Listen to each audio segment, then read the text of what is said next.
حج کر سکتے ہیں، عمرہ کر سکتے ہیں، مگر آپ نہیں کر رہے ہیں۔ کل 70 سال کے 60 سال کے ہو جائیں گے، جب حج کرنے جائیں گے، عمرہ کرنے جائیں گے، ویل چیئر کے ذریعے آپ کو طواف کرنا پڑے گا، دیوار کا سہارا لے لے کر کے آپ صفا مروہ کی سعی کریں گے، ہوٹل سے حرم تک آنے میں آپ کی سانسیں پھولنے لگیں گی، آپ کو محسوس ہوگا کہ اے کاش میں نے جوانی میں یہ عمرہ کر لیا ہوتا، میں نے جوانی میں یہ حج کر لیا ہوتا۔ اللہ کے نبی فرماتے ہیں تو جوانی میں جو کر سکتا ہے وہ بڑھاپے میں نہیں کر پائے گا۔ اغتنم خمسن قبل خمسن، تو 5 چیزوں کی قدر کر، 5 چیزوں کے آنے سے پہلے، شباب کا قبل حرمک، اپنی جوانی کی قدر کر اپنے بڑھاپے کے آنے سے پہلے۔ ابھی ہمارے بعض احباب یہیں آپ کے بڑتلہ وغیرہ کے، ان کے گھر کے لوگ گئے ہیں حج کے سفر میں، 62 سال 63 سال کی عمر ہے، 70 سال کی عمر ہے، لوگ حج کرنے جا رہے ہیں۔ ابھی بھی حج کرنے والوں کی تعداد آپ دیکھیں، بزرگوں کی، بوڑھوں کی تعداد آپ کو زیادہ نہیں۔ ایسا تو نہیں پیسہ کمانے والے نوجوان کم ہیں آپ کے علاقے میں، نوجوان نہیں جانا چاہتا، کیوں؟ اسے ایسا لگتا ہے ہم حج کرنے جائیں گے ہمارے اوپر ذمہ داریوں کا بوجھ آ جائے۔ کس چیز سے بھاگ رہا ہے؟ بعض لوگ کہتے ہیں صاحب ہمیں مکان بنوانا ہے، بیٹی کی شادی کرنا ہے، یہ کرنا ہے، وہ کرنا ہے۔ کہاں لکھا ہے کہ یہ سارے کام کرنے کے بعد آپ حج اور عمرہ کریں؟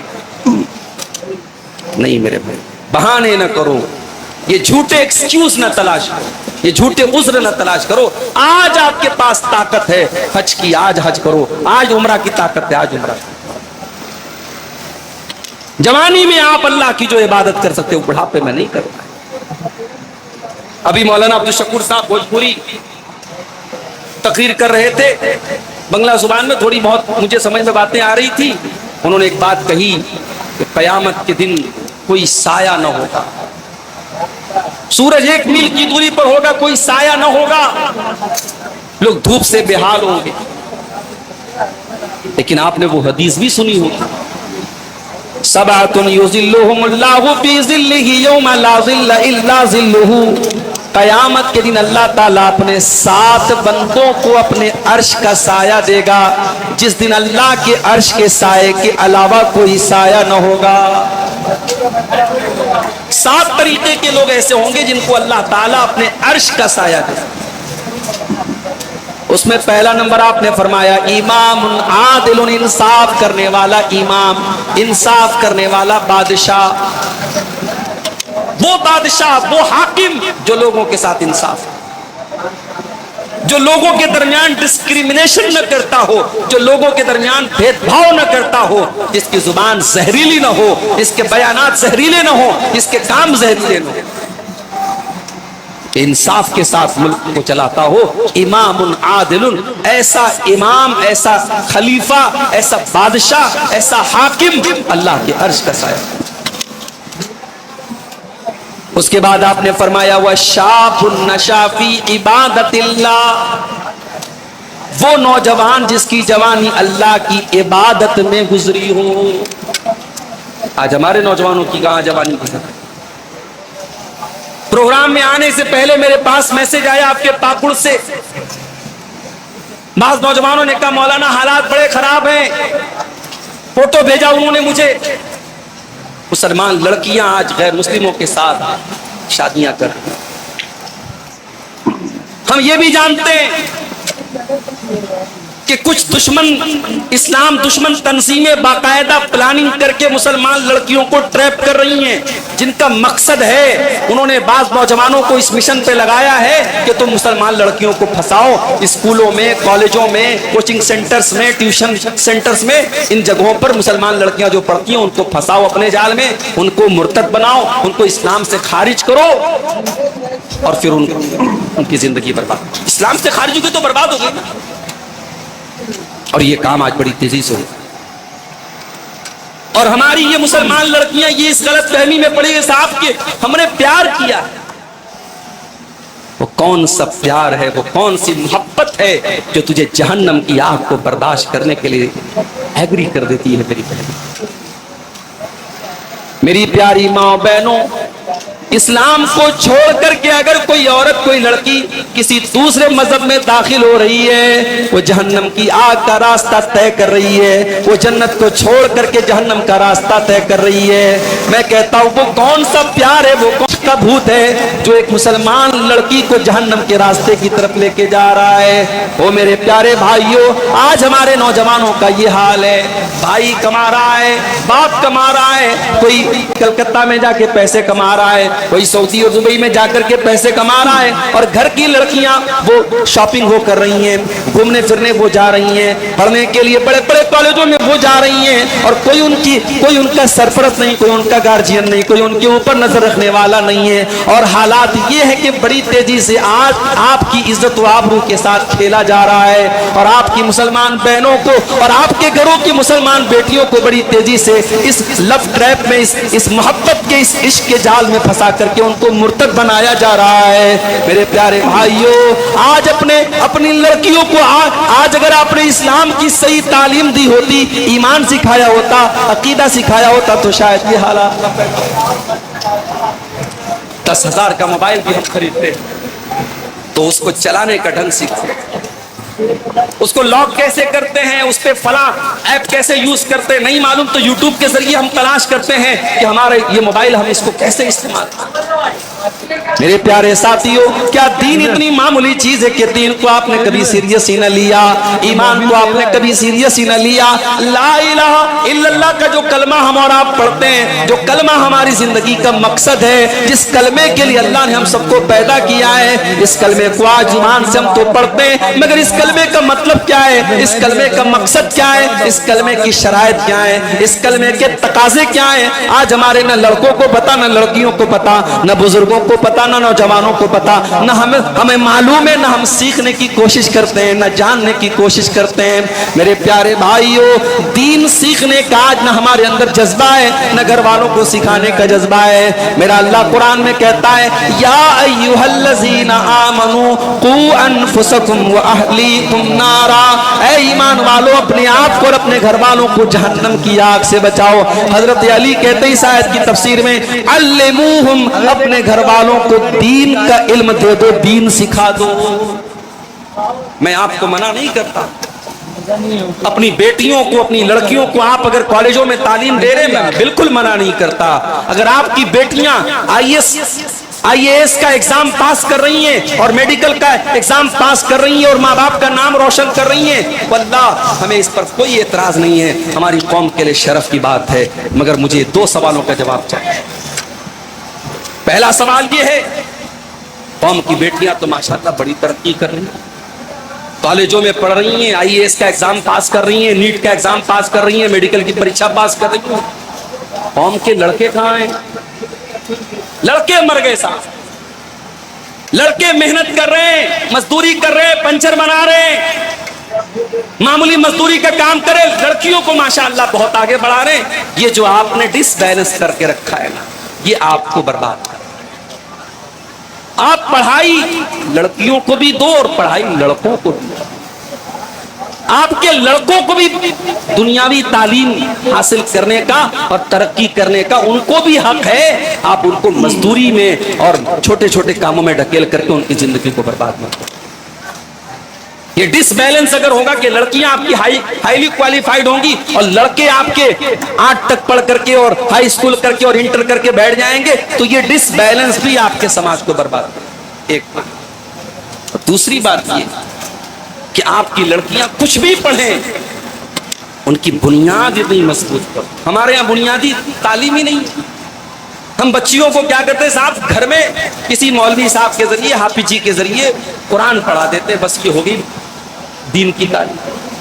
جس لڑکی نے صرف قرآن کو ایسے ٹیکسٹ پڑھا ہے، قرآن کو صرف رٹو طوطے کی طرح عربی زبان میں پڑھا ہے، قرآن کا میسج کیا ہے، قرآن کا پیغام کیا ہے، قرآن کیا کہتا ہے، اس لڑکی نے کبھی پڑھا نہیں۔ اگر کوئی اسٹیٹس پر اپنی خوبصورت خوبصورت فوٹو لگا رہی تو کوئی حیرت کی بات نہیں، اس نے تو پردے کا مطلب جانا ہی، اس کو تو یہ لگا صاحب گھر سے نکلے نقاب میں نکل کے ہوگی بات ختم۔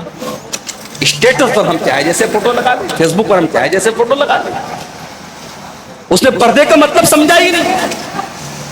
جس لڑکی کو آپ نے دین کی تعلیم نہیں دی، کسی بہروپیے نے آ کر کے اسلام کے بارے میں اس کا برین واش کیا، اس کے دماغ پہ پٹی پڑائی کہ اسلام نے تجھے قید کر کے رکھا ہے، تجھے پردے میں رکھا جاتا ہے، تجھے گھر میں نکلنے پر تیرے اوپر پابندیاں ہیں، آجا میرے مذہب میں آجا، آزادی ہے تیرے اوپر، تو کیا کھائے گی، کیا پہنے گی، کہاں جائے گی، کوئی روکنے والا نہیں، کوئی ٹوکنے والا نہیں۔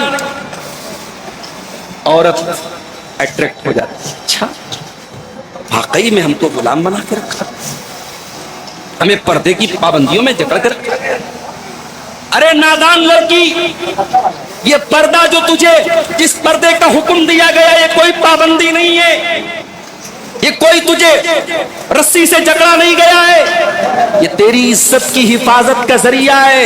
یہ اللہ تبارک و تعالیٰ کی نظر میں تو کتنی قیمتی ہے، تیری قیمت، تیری ویلو کا ایک طریقہ ہے، تیری ویلو بتانے کا ایک طریقہ ہے۔ جب تو گھر سے پردے میں نکلتی ہے تو ہزاروں لاکھوں وہ نظریں، وہ عیاش نظریں، وہ ہوسناک نظریں جو تیرے تعاقب میں لگی رہتی ہیں، جو تیرے پیچھے لگی رہتی ہیں، جب تو پردے میں نکلتی ہے وہ مایوس ہو جاتی ہیں۔ شیطان اپنے مشن میں ناکام ہو جاتا ہے کہ نہیں یہ پردے والی لڑکی ہے، ہم اس کو چھیڑنا تو بڑی دور کی بات ہے، اس سے بات کرنا تو بڑی دور کی بات ہے، یہ تو سر سے پیر تک نقاب میں ہے، پردے میں ہے، ہم تو اس کے جسم کے حصے کو بھی نہیں دیکھ سکتے۔ میری پیاری مسلمان بہنوں،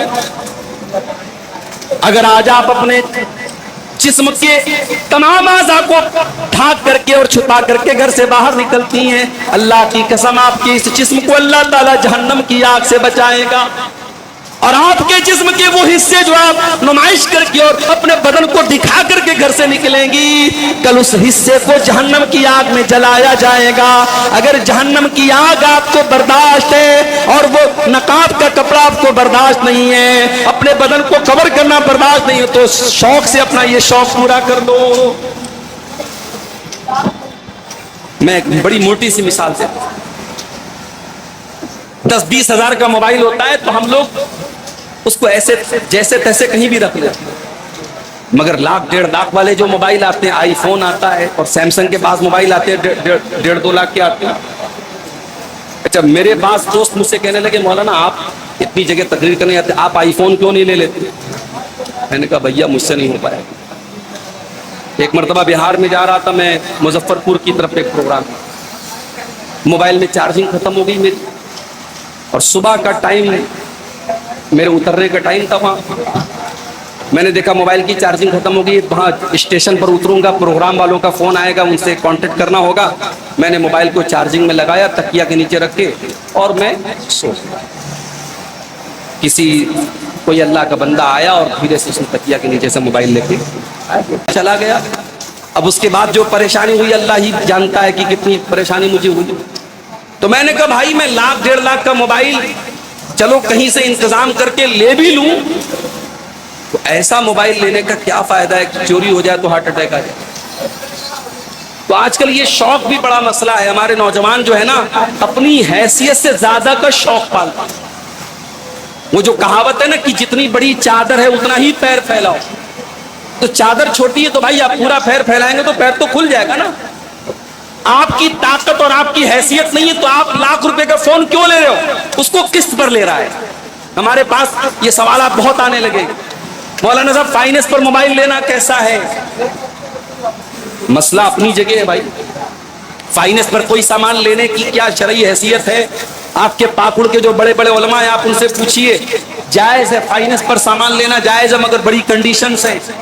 اور آپ کے انڈیا کی جو فائننس کمپنیز ہیں، چاہے وہ بجاج کا کارڈ ہو، چاہے وہ آپ کی اور کمپنیاں ہو، آپ وہ کنڈیشن پوری نہیں ہوتی ہے وہاں۔ اگر وہ 0% انٹرسٹ بھی دے رہی ہے تب بھی اگر آپ کی مہینے کی EMI 2 تاریخ کو کٹ رہی ہے اور 2 تاریخ کو آپ نے پیسہ نہیں پے کیا، 4 تاریخ کو پے کیا، فوراً پینالٹی لگے گی، اور یہ پینالٹی حرام ہے۔ کون سی کمپنی ایسی ہے جو آپ سے پینالٹی نہیں ملے؟ تو کوئی چیز آپ نقد میں الگ قیمت میں لے اور ادھار میں اور فائننس میں الگ قیمت میں لے، جائز ہے، مگر کنڈیشنز ہیں اس میں۔ آج وہ کنڈیشن ہمارے انڈیا کی بہت کم کمپنیاں ہی پوری کر سکتی ہیں، اس لیے بہت شدید مجبوری ہو، جیسے کوئی بڑی کار لینا ہے، 4 ویلر لینا ہے تو لوگ بتاتے ہیں کہ اس کو کیش لینے میں بڑے مسائل ہیں، اس کو فائننس ہی کرانا پڑتا ہے، تو ایک مجبوری ہو سکتی ہے۔ آپ موبائل فائننس کرا رہے ہیں، آپ 10,000 کا موبائل لے سکتے ہیں مگر آپ 40,000 کا لے رہے ہیں, آپ مہینے مہینے قسط بھر رہے ہیں. تو یہ شوق جو پورا کرنے کا معاملہ ہے میرے بھائیوں, یہ آج ہمارے نوجوان کو برباد ہے. تو قیمتی جب موبائل ہوتا ہے تو آدمی اس کی حفاظت.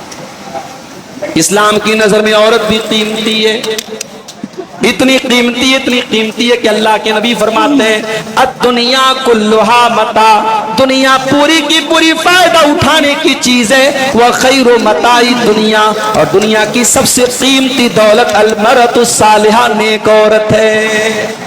سب سے قیمتی دولت نیک. میری پیاری بہنوں, آپ جب پردے میں نکلتی ہو, آپ کا پردہ دنیا والوں کو کیا پیغام دیتا ہے؟ اللہ قرآن میں کہتا ہے یا ایھا النبی قل لازواجک وبناتک ونساء المؤمنین یدنین علیہن من جلابیبہن. اے نبی اپنی بیویوں سے کہہ دیجئے, اپنی بیٹیوں سے کہہ دیجئے, اور تمام مسلمان عورتوں سے کہہ دیجئے جب وہ اپنے گھر سے نکلے یدنین علیہن من جلابیبہن, تو وہ اپنے اوپر جلباب ڈال لیں. یہ قرآن کا حکم ہے, یہ یونیورسل حکم ہے. یہ جھارکھنڈ کے آپ کے مجلاڈی گاؤں پر بھی اپلائی ہوگا اور بنگال کے علاقوں میں بھی اپلائی ہوگا. بڑی عجیب بات ہے صاحب, میں بنارس کا رہنے والا ہوں. ہمارے بنارس میں کچھ مسلمانوں کی برادریاں ایسی ہیں جہاں عورتیں پردہ ہی نہیں کرتی. وہاں کہا جاتا ہے صاحب یہ برادری مسلمانوں کی, یہ فلاں برادری, ان کی اب پردہ نہیں ہے. پردے کا تعلق کسی برادری سے نہیں ہے میرے بھائی. پردے کا تعلق کسی کاسٹ سے نہیں ہے, کسی جاتی سے نہیں ہے. پردے کا تعلق اسلام سے ہے, پردے کا تعلق قرآن سے ہے, پردے کا تعلق مسلمان سے ہے. اللہ قرآن میں کہہ رہا ہے یدنین علیہن من جلابیبہن, جب یہ عورتیں گھر سے نکلیں تو اپنے اوپر جلباب ڈال لیں, اپنے اوپر چادر ڈال لیں. اب ذرا غور کرنا میری بہنوں, جو مسلمان عورت ہوگی وہ پردے میں نکلے گی. ذالک ادنی ان یعرفن فلا یؤذین, اور یہ پردہ دنیا والوں کو بتائے گا یہ مسلمان عورت ہے, یہ با پردہ عورت ہے, یہ عفت مآب عورت ہے, یہ پاک باز عورت ہے, اور کوئی اس کو چھیڑنے کی جرت نہ کرے گا. او میری بہنوں, جو اسلام آپ کو پردے میں نکلنے کی تعلیم دیتا ہے, آج کوئی بہروپیہ آ کر کے آپ کو پٹی پڑھاتا ہے اور آپ اس کی باتوں میں آ جاتی ہے اور آپ کو لگنے لگتا ہے کہ اسلام آپ کو رسیوں میں جکڑ رہا ہے. ارے اسلام تو وہ دین ہے جس نے آپ کو جینے کا ادھیکار دیا جس دور میں آپ کو جینے بھی نہ دیا جاتا تھا, جس دور میں بیٹی کے پیدا ہونے پر بیٹی کا گلا دبا دیا جاتا تھا, جس دور میں بیٹی پیدا ہونے پر بیٹی کا باپ اپنی بیٹی کو زمین میں دفنا دیا کرتا تھا. اور یہ کوئی قصہ کہانی نہیں ہے, قرآن کریم اس واقعے کو بیان کرتا ہے وَإِذَا بُشِّرَ أَحَدُهُمْ بِالْأُنثىٰ ظَلَّ وَجْهُهُ مُسْوَدًّا وَهُوَ كَظِيمٌ. جب بیٹی کی خوشخبری سنائی جاتی تھی, جب باپ کو پتہ لگتا تھا میرے گھر میں بیٹی پیدا ہوئی ہے, باپ کا چہرہ کالا پڑ جاتا تھا. يَتَوَارَى مِنَ الْقَوْمِ من سوء ما بشر به, بیٹی کا باپ اپنا چہرہ اپنی قوم کو سے چھپایا کرتا تھا. ایمسکہ علی ہون ام یدسہ فی التراب, کہ کیا کروں اگر بیٹی کو پالتا ہوں تو سماج میں ذلیل ہونا پڑے گا, اور دوسرا راستہ یہ ہے کہ بیٹی کو لے جا کے زمین میں گاڑ. یہ دستور تھا, بیٹی پیدا ہونے پر زمین میں گاڑ دیا جاتا تھا, یہ دستور تھا. میرے نبی نے آ کے اعلان کیا ان اللہ حرم علیکم حقوق الامہات وبعد البنات. اے مسلمانوں, ماں کی نافرمانی کرنا اور بیٹی کو زمین میں دفن کر دینا حرام ہے, بیٹی کو پیدا ہونے کے بعد زمین میں گاڑ دینا حرام ہے. میرے نبی نے آ کے یہ میسج سنایا, میرے نبی نے قرآن کی آیت پڑھ کے سنائی وَإِذَا الْمَوْءُودَةُ سُئِلَتْ بِأَيِّ ذَنبٍ قُتِلَتْ. وہ بیٹیوں کو قتل کرنے والوں, وہ بیٹیوں کی ہتیا کرنے والوں, وہ بیٹیوں کو مارنے والوں, کل قیامت کے دن تمہیں حساب دینا پڑے گا. ہماری ایک اسٹوڈنٹ ہے آن لائن, ہم سے انہوں نے تعلیم حاصل کی ہے, کسی بہار کی آپ کے موتیہاری کی رہنے والی ہے, ڈاکٹر ہے, میڈیکل ڈاکٹر ہے.